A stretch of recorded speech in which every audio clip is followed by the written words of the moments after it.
যাদের নাম হয় তাদের বদনামও হয়, এটাই স্বাভাবিক। তো 1.5 বছর বাইরে ছিলাম, বিন্দাস ছিলাম ভাই, আর কি বলবো, ফ্যামিলির সাথে ছিলাম। আমার মনে হয় যে যারা যারা ক্রিকেট খেলে তারা সবাই ন্যাশনাল টিমে খেলার জন্যই ক্রিকেট খেলে।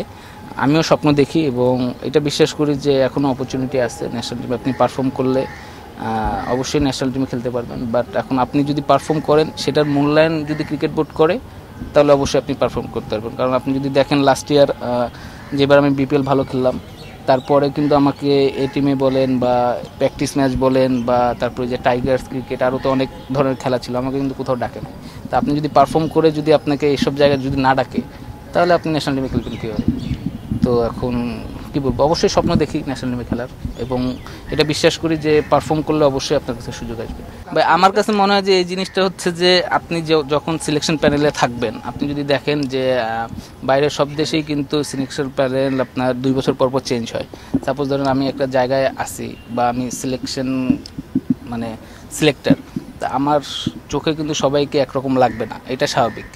তো 2 বছর পর পর চেঞ্জ হলে হয় কি, আমার চোখে যাকে খারাপ লাগবে 2 বছর পর যখন ওইখানে আরেকজন আসবে, তার চোখে তাকে ভালো লাগতে পারে।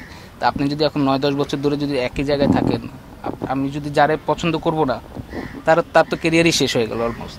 তা আমি মনে করি যে আমার ক্ষেত্রে এই জিনিসটা হয়েছে, এবং আমি যদি 5টা সুযোগ পাই, আমার মনে হয় যে বাকি যারা আছে তারাও 5টা সুযোগই পাওয়া উচিত।